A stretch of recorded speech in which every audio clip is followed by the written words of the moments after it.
Good morning, dear students. Today we are all discussing ईमानदारों के सम्मेलन में। इस पाठ के लेखक का नाम, जिन्हें हिंदी साहित्य के प्रख्यात कवियों में, हास्य कवियों में, व्यंग्य कवियों में प्रथम स्थान मिलता है।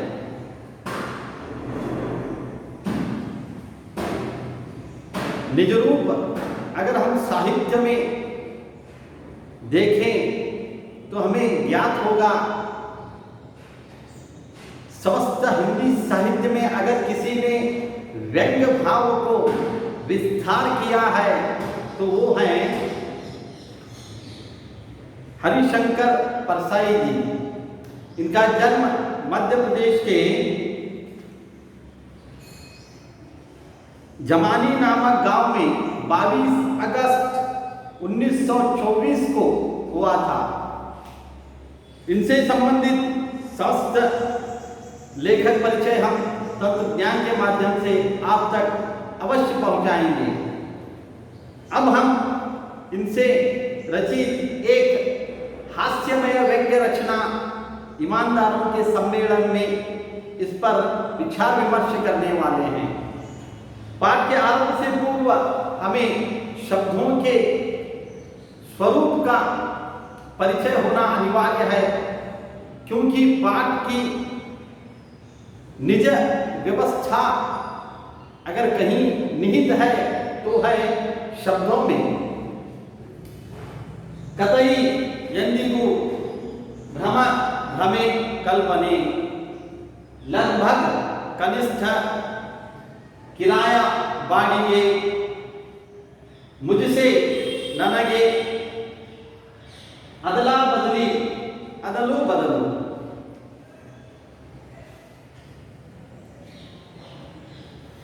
पाठ का आशय हरिशंकर परसाई जी से रचित स्मरणीय व्यंग्य रचना। प्रस्तुत व्यंग्य रचना में एक सामाजिक असंगति की ओर संकेत किया गया है। इस पाठ के माध्यम से लेखक हरिशंकर परसाई जी ने समाज में नियुक्त एक असंगति की ओर संकेत किया है। असंगति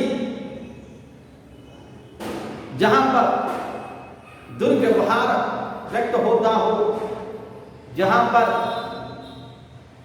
असभ्य बर्ताव दृष्ट होता हो, वैसे ही असंगति की ओर संकेत करते हुए लेखक कुछ अपने ही विचार व्यक्त करने का प्रयास कर रहे हैं। इसमें हास्य और व्यंग्य का सुंदर सम्मिश्रण है।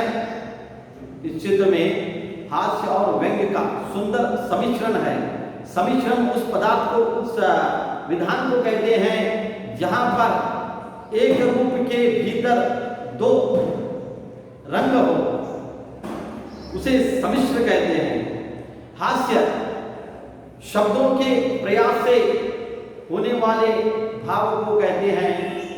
व्यंग्य अभिनय के मूलक होने वाले भाव को कहते हैं। इस रचना के माध्यम से परसाई जी ने ईमानदार कहलाने वाले लोगों की बेईमानी का पर्दाफाश किया है। पर्दाफाश निज बन्न बैल मारुवधु। लेखक ने इस रचना के माध्यम से समाज में व्यक्तिगत प्रामाणिक व्यक्त करने वाले लोगों की अप्रामाणिकता का वर्णन किया है। मैंने कतई ऐसा कुछ नहीं किया जिससे ईमानदार माना जाऊं। लेखक आरंभिक पंक्तियों में कह रहे हैं, मैंने समस्त अपने जीवन में ऐसी कोई उच्च श्रेणी का कार्य नहीं किया जिसके आधार पर मुझे प्रामाणिक व्यक्ति घोषित किया जाए। न जाने उन्हें कैसे यह भ्रम हो गया कि मैं ईमानदार हूं। लेखक अपने ही भीतर एक प्रश्न चिन्ह का उपयोग कर रहे हैं। कहते हैं उन्हें कैसे ज्ञात हुआ, उन्हें कैसे यह कल्पना उनमें स्पष्ट हुई, उन्होंने किस आधार पर मेरे जीवन व्यवहार की पुष्टि की, जो मैं एक प्रामाणिक व्यक्ति घोषित कहलाऊं। किस आधार पर उन्होंने मुझे घोषित किया कि मैं एक प्रामाणिक व्यक्ति हूं। यह कल्पना उनमें कैसे उत्पन्न हुई। मुझे पत्र मिला, हम लोग इस शहर में एक ईमानदार सम्मेलन कर रहे हैं। लेखक साहब को अर्थात हरिशंकर प्रसाद जी को एक आमंत्रण पत्र मिलता है। उस पत्र में उन्हें आमंत्रित किया जा रहा है और उल्लेखित है कि आप हमारे नगर में, हमारे शहर में होने वाले ईमानदारों के सम्मेलन कार्यक्रम का उद्घाटन करें, उस कार्यक्रम की शोभा बढ़ाएं, अपने ही शब्दों से लोगों के विचार विमर्श भाव का केंद्र बने। इस प्रकार उन्होंने उस आमंत्रित पत्र में लेखक को उच्च शब्दों से संबोधित करते हुए उन्हें अतिथि के रूप में आमंत्रण किया था। इसीलिए लेखक ने सोचा, मैंने ऐसा कौन सा कार्य किया जिसके आधार यहां लोग मुझे प्रामाणिक अर्थात ईमानदार व्यक्ति कह रहे हैं। हमारी प्रार्थना है कि आप इस सम्मेलन का उद्घाटन करें। हम आपको आने जाने का पहले दर्जे का किराया देंगे तथा आवास, भोजन आदि की उत्तम व्यवस्था करेंगे। आवास अर्थात इरुवा मನೆಯ ವ್ಯವಸ್ಥೆ, ಇರುವ ವ್ಯವಸ್ಥೆ, ಕೊಠಡಿ ವ್ಯವಸ್ಥೆ,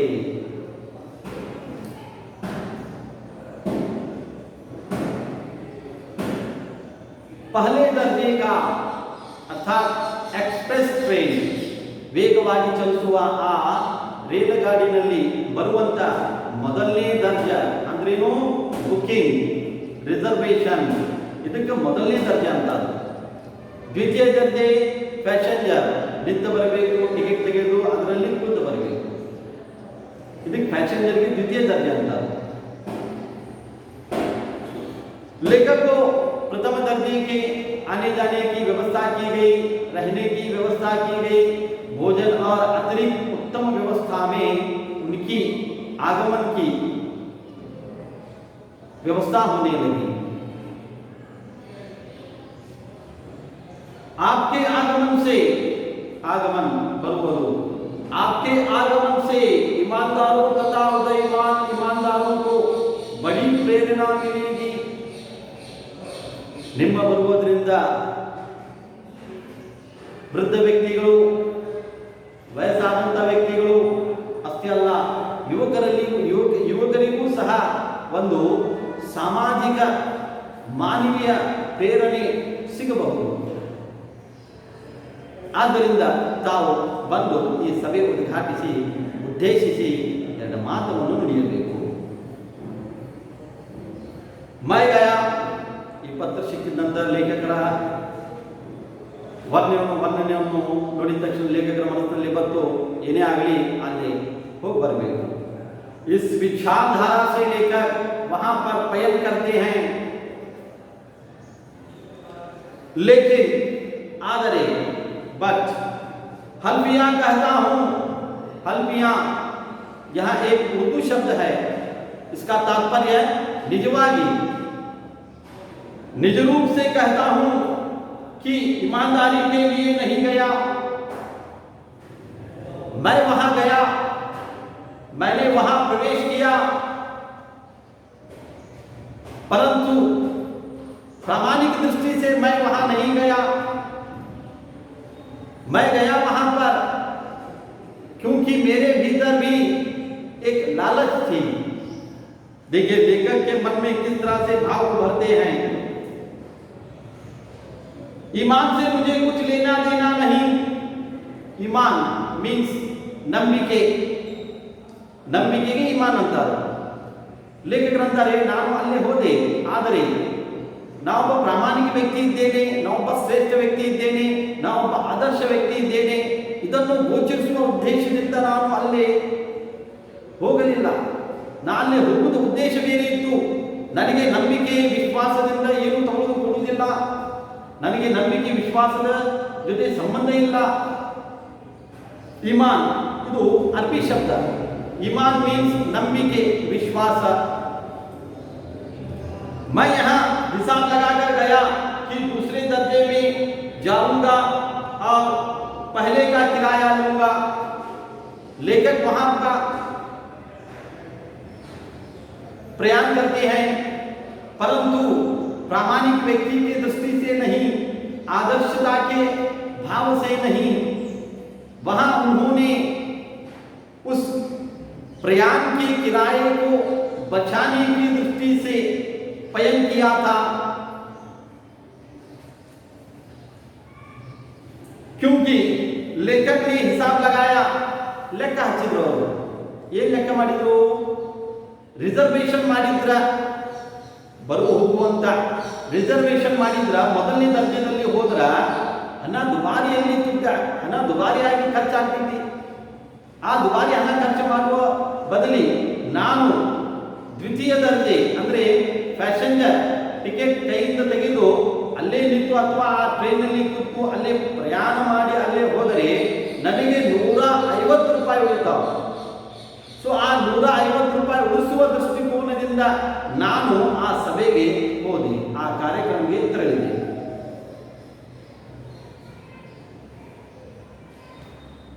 इस तरह 150 रुपए बचेंगे, यह बेईमानी कहलाएगी। पर उन लोगों ने मुझे राष्ट्रीय स्तर का ईमानदार माना ही क्यों? इस तरह से मैं प्रथम दर्जे के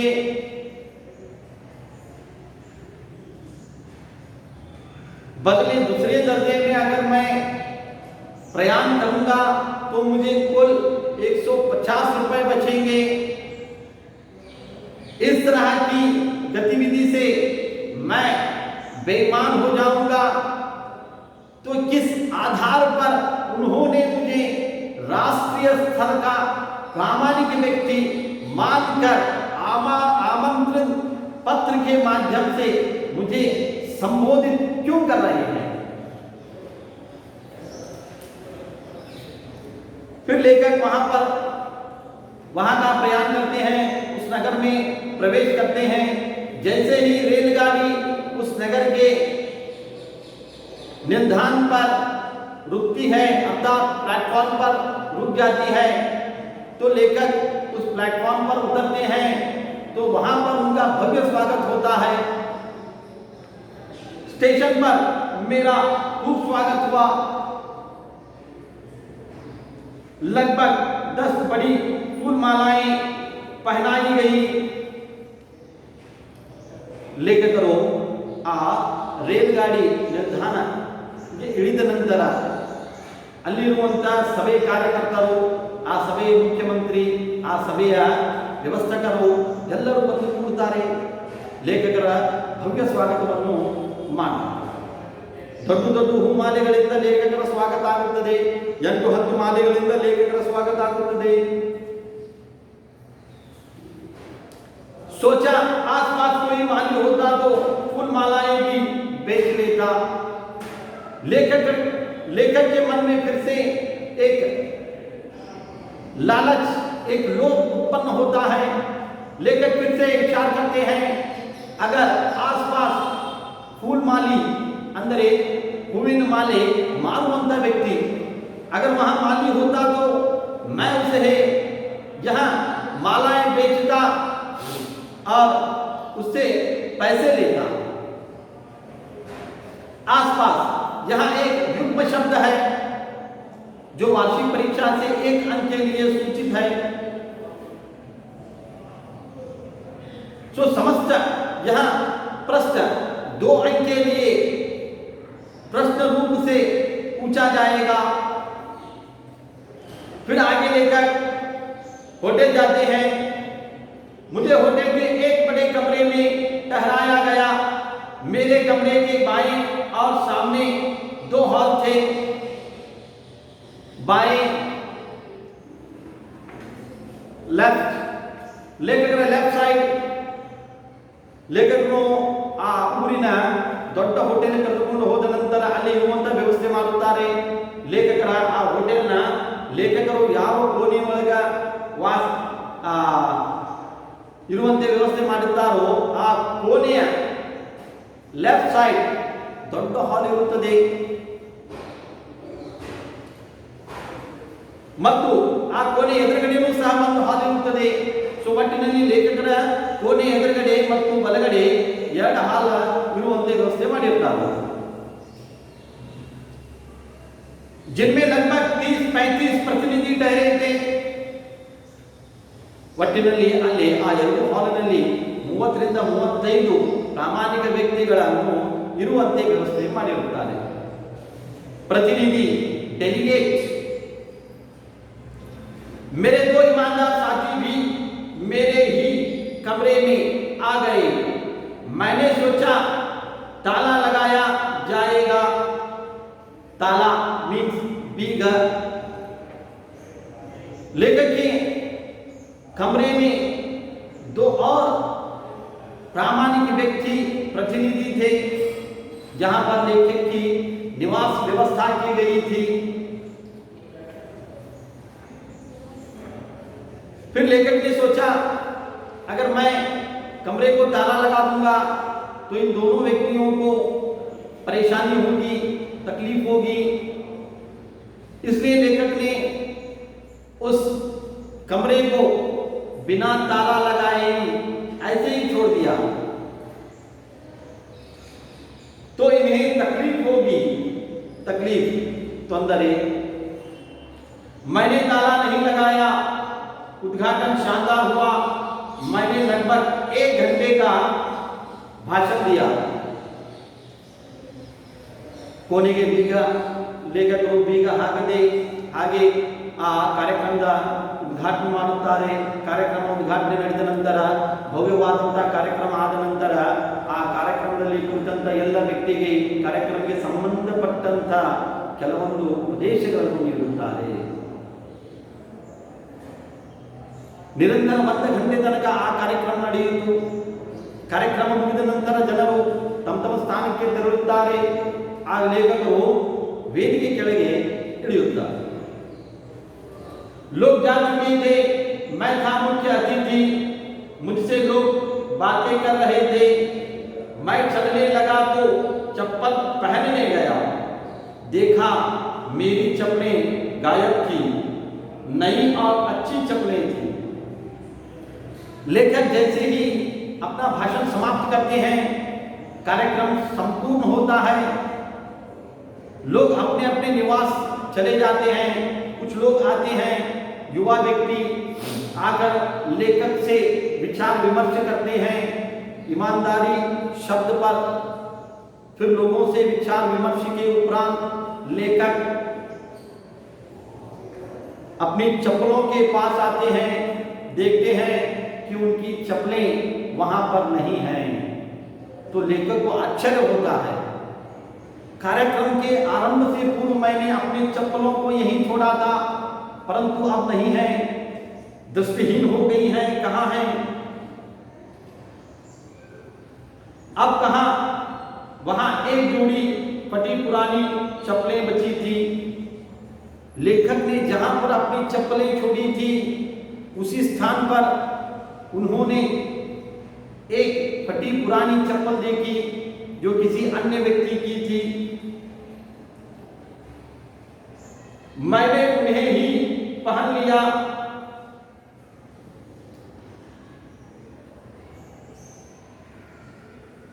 यह बात फैल गई कि मेरी नई चप्पलें कोई पहन गया. ಈ ಘಟನೆ ನಡೆದ ನಂತರ ಆ ಕಾರ್ಯಕ್ರಮದಲ್ಲಿ ಕೂಡಿರುವಂತ ಎಲ್ಲ ಜನರು, ಆ ಕಾರ್ಯಕ್ರಮಕ್ಕೆ ಸಂಬಂಧಪಟ್ಟಂತ ಎಲ್ಲ ವ್ಯವಸ್ಥಾಪಕರು, ಆ ಕಾರ್ಯಕ್ರಮವನ್ನು ನಡೆಸುವಂತ ಪದ್ಯದಲ್ಲಿ ಒಂದು ಮಾತು ಹರಡುತ್ತದೆ. ಆ ಮಾತು ಯಾವುದಂದ್ರೆ ಲೇಖಕರ ಚಪ್ಪಲಿ ಕಳ್ಳತನವಾಯಿತು. ಸಾಕಷ್ಟು ಗದ್ದಲ ಆಗ್ತೈತಿ, ಸಾಕಷ್ಟು ಸದ್ದು ಆಗ್ತೈತಿ, ಜನ ಅಚ್ಚರಾಗುತ್ತಾರೆ. ಏನಪ್ಪ ಮುಖ್ಯ ಅತಿಥಿಯರು ಪಾದ रक्षकವನ್ನು ಕಳ್ಳತನವಾಯಿತಲ್ಲ. एक ईमानदार डेलीगेट मेरे कमरे में आए, कहने लगे क्या आपकी चप्पलें कोई पहन गया? उसी समय एक प्रामाणिक व्यक्ति प्रतिनिधि लेखक साहब के कमरे में आते हैं और कहते हैं क्या आपकी चप्पलें चोरी हो गई? मैंने सुना कोई आपकी चप्पलें पहन गया है, उसके स्थान पर फटी पुरानी चप्पलें छोड़ गया है। मैंने कहा, लेखक साहब कहते हैं हाँ, इतने बड़े सम्मेलन में चप्पलों की अदला बदली, यहाँ एक युग्म शब्द है जिसे जोड़ी शब्द भी कहते हैं। अधिकतर यह शब्द विलोम रूप आते हैं, अदला बदली हो ही जाती है। फिर मैंने ध्यान से देखा, उनके पाँव में मेरी ही चप्पलें थी, वहां भी मेरी चप्पलें देख रहे थे, वे बहुत करके उनकी ही थी। लेखक को आश्चर्य होता है, जो प्रामाणिक प्रतिनिधि डेलीगेट उनके कमरे आया है, अर्थात उनके निवास स्थान पर आकर उन्हें संबोधित कर रहा है कि आप इस तरह से चप्पलों को न छोड़ें, मैंने सुना आपकी नई चप्पलें चोरी हो गई। फिर लेखक कहते हैं इतने बड़े सम्मेलन में छोटी मोटी गड़बड़ी अर्थात गतिविधि होना आश्चर्य का विषय नहीं है, यह स्वाभाविक सामान्य घटना है। बड़ा सम्मेलन अर्थात जन अधिक होती है, अर्थात जन प्रमाण तीव्र होती है, तो वहां पर ऐसी घटनाएं स्वाभाविक रूप से घट जाती हैं। फिर लेखक उनके पैर देखते हैं, उनके पैर में जो चप्पल होती है वो लेखक की होती है, और वहां भी लेखक के पैर देख रहे थे। लेखक के पैरों में जो फटी पुरानी चप्पलें थी वह उसी प्रतिनिधि की थी। यहीं पर हम इस ईमानदारों के सम्मेलन के प्रथम भाग को स्थगित करते हैं और आगे द्वितीय चरण में हम देखेंगे लेखक की चप्पलों के साथ क्या उनके अन्य वस्तु भी चोरी होते हैं, क्या यहाँ ईमानदारों का सम्मेलन था या बेईमानी का सम्मेलन था। इस पर अवश्य हम आगे की अवधि में पुष्टि करेंगे। अब परिचय हुआ लेखक का, फिर सभी का आमंत्रण पत्र में हमने देखा कि लेखक को प्रामाणिक व्यक्ति कहा गया है, परंतु लेखक ने अपने आप को प्रामाणिक व्यक्ति घोषित नहीं किया। व्यवस्था, लेखक की व्यवस्था बहुत ही उत्तम रीति से हुई थी। उनके आने जाने की प्रथम दर्जे का खर्च था, निवास की व्यवस्था थी, भोजन की व्यवस्था थी, अतिरिक्त अन्य व्यवस्थाएं भी की गई थी। फिर उन्होंने लेगा स्वागत, जैसे ही रेलवे स्टॉप पर वहां उतरते हैं उनका भव्य स्वागत होता है। फिर विचार, लेखक और प्रामाणिक प्रतिनिधि के बीच चप्पलों को लेकर विचार विमर्श होता है। तो इस भाग पर गृह कार्य निमंत्रण पत्र के बारे में बताओ, क्या था निमंत्रण पत्र में, किस तरह से लेखक को संबोधित किया था और लेखक ने अपने आप को क्या घोषित किया, इसका सविस्तार एक लेख हमारे वैयक्तिक दूरभाषा संख्या पर भेजें। घर पर रहें, सुरक्षित रहें। जय हिंद।